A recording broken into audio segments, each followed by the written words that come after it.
Hi, I'm Patrick from Upcycle Mushrooms, and today I'm going to be talking about one of my favourite mushrooms to cultivate, and that's the winecap mushroom. It's also known as Stropharia rugosa ranulata, and this mushroom is really special to me because I love it an awful lot for its potential and the ways that it can be integrated into gardens, into allotments and into other food growing settings.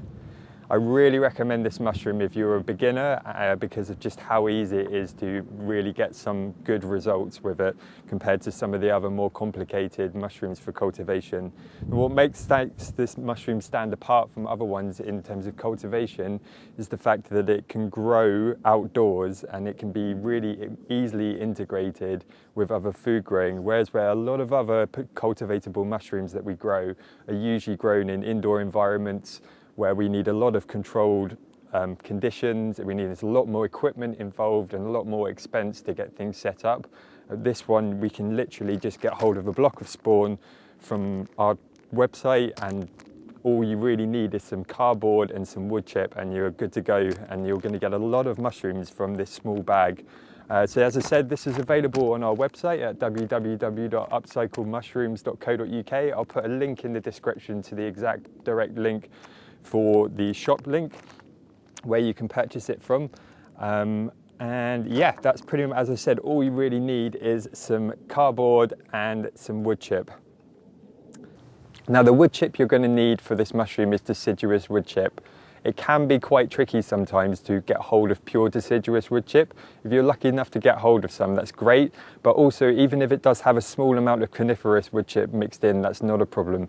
Coniferous wood chip unfortunately has these fungicides in the resins in the actual wood itself which inhibit the growth of winecap, and what happens is if there's a little bit of coniferous wood mixed in, the mushrooms have to wait until these fungicides have essentially been leached out of the wood chip, and then eventually it will colonize over the top of it. So making sure that there is at least some deciduous, I would say maximum you want is about 30% coniferous wood chip inside the chip. That way you know that most of the pieces are still going to colonize around, so even if a few bits of coniferous aren't able to be colonized straight away, they will be eventually, and the mycelial mat can still spread out over the wood chip.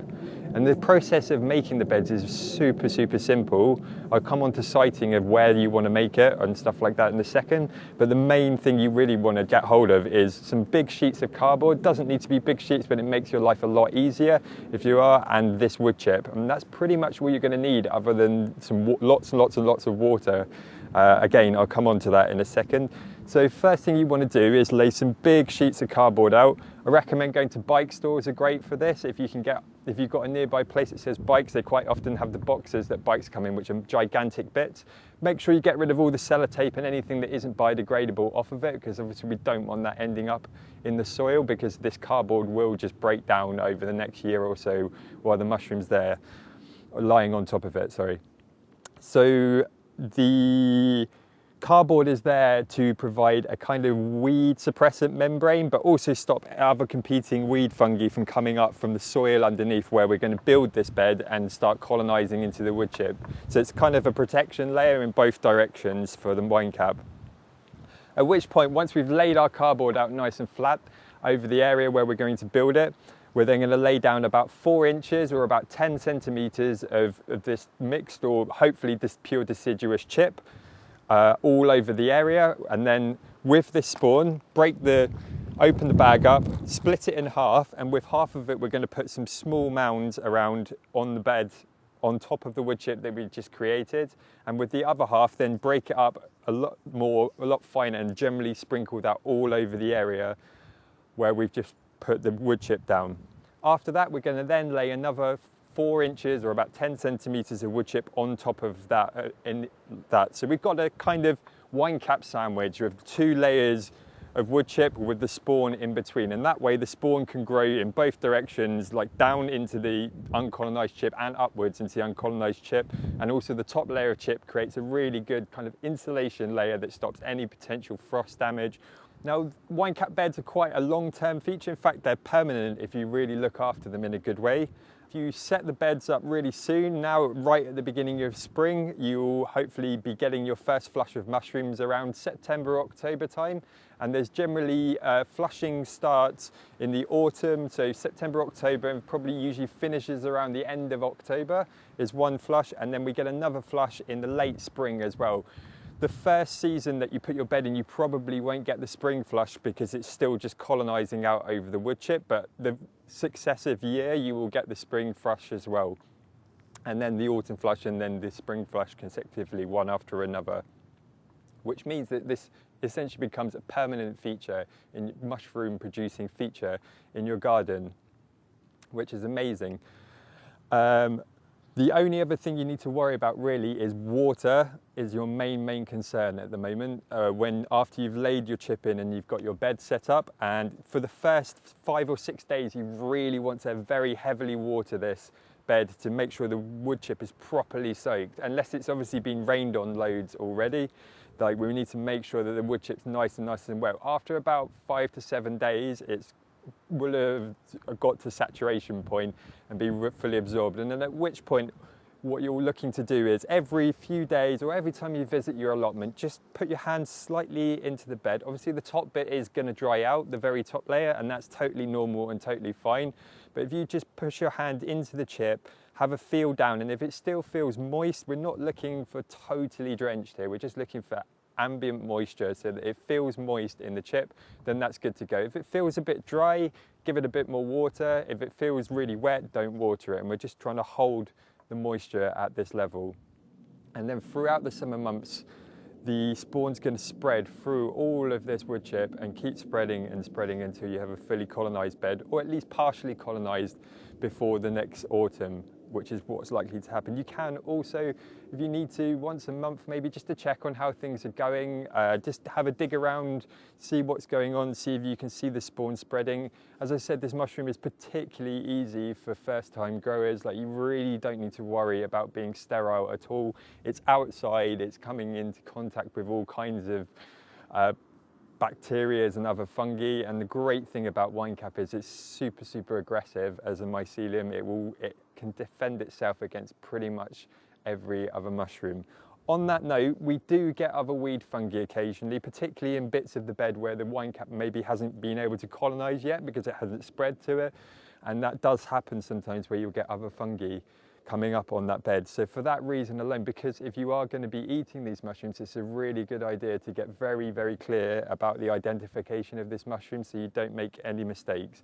And that is really important, because we are working outside. There is this potential, as where with an indoor grower you're working with an isolated culture in a bag, so you know what's going to come out of that bag.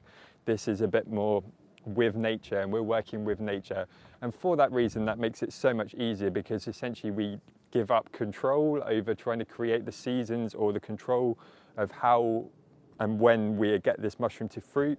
We simply are just plonking this mushroom exactly where we want it to be, and then waiting for the natural seasons to happen, for the mushrooms to be, the conditions to be right for that mushroom, and then the mushrooms grow when they want to. So it's a seasonal mushroom, but that's great if you're working with it as a complementary food source within a wider food growing model in your allotment, for example. Now I want to talk about siting.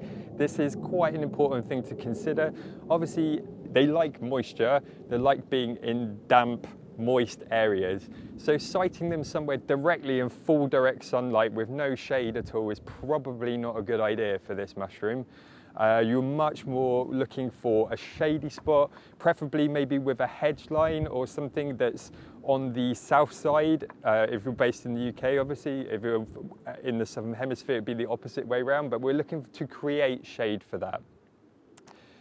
In your food growing space, you might have some red currants or some gooseberries planted already in that space, and the chances are you're probably, or maybe already laying down a wood chip mulch layer onto the underside of those to create a food source for them. Now you can inoculate that wood chip layer with winecap and create a winecap bed in that disused space underneath your fruit bushes where you normally wouldn't have anything growing. And the great thing about this is doing this process means that the winecap digest all of this wood chip down way quicker than they ever would happen if you were just laying wood chip down, which then creates more topsoil and more nutrients into the soil underneath, which means that you get much bigger fruit bushes quicker, which then in turn create more area of shade, which means you get more mushroom fruiting from the bed underneath. So although this isn't a symbiotic relationship in the technical sense, because they're not literally growing into each other and combining and sharing information, it's very much a really clever companion planting way that we can integrate this companionship in our food growing area. There are a couple of drawbacks that I just need to talk about. The usual presence of slugs is always going to be an issue, particularly with fungi, and I'm sure if you do food growing, they're already a pest on your garden. The main thing I would say with slug prevention is to harvest quickly. So as soon as you see the mushrooms coming up, once they're at a reasonable size and before the actual cap opens up and exposes the gills. I don't know why, but for some reason the slugs are far more attracted to the under gill side of the soft fleshy bit. So if you're harvesting beforehand and you're really on it with your harvesting, it will mean that you basically keep the slugs at bay, and also just general prevention methods, potentially some beer traps or something similar around the outside. I have known people to use organic slug pellets, but I know that there is some research coming out to show that potentially even the organic ones aren't brilliant for the environment. So I'm not going to recommend using that. I hope you're inspired by this mushroom as much as I am, because the level of integration that it can do is just like amazing, and the fact that it feeds all your soft fruit plants as well, I wouldn't ask for anything better in my allotment if it's going to increase the yields of my soft fruit as well. The other great thing that you can do with this mushroom is once you've got a fully colonized bed and it's got it fruiting, you do need to top these up every year pretty much.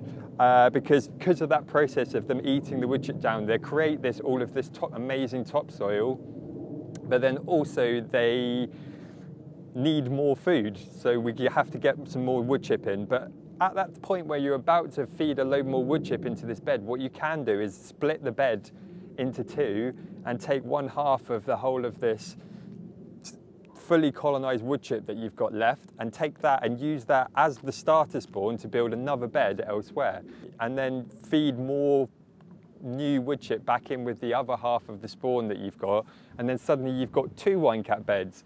And then the following year you can do the same, but you could do that to both of them, and so the following year after that you've got 4 wine cap beds. I've been growing this mushroom for quite a few years now, and I was growing it on a really big, like 6-acre farming site where we used a lot of wood chip for all of our paths. And what I found after about 3 or 4 years of having this mushroom growing on the site was that I didn't even need to plant it anymore. I mean, I had them coming up all over the place, places where I hadn't even put the beds in the first place, because there's also the fact that every time the fruiting body comes up and they produce spores, they're spreading their spores everywhere. And obviously, if you've got a lot of habitat with loads of wood chip everywhere, they just spread into that wood chip and spread and spread and spread and spread. So it can really be a permanent feature within any food growing operation. And for that reason, for the fact of just how easy it is to look after, very little work involved. Most of the time you're just checking it for, once a week, just to check the moisture content in the bed and making sure the moisture is correct on it. The only other thing I guess is that when you do start seeing mushrooms starting to fruit up, you can really up the watering, because the more water they get when they're at that fruiting stage, they basically can't drink enough. So having the sprinkler on, or like a really solid hose piping with loads and loads of water onto that thing, will really give you much better yields in those moments and really just increase the output of your beds.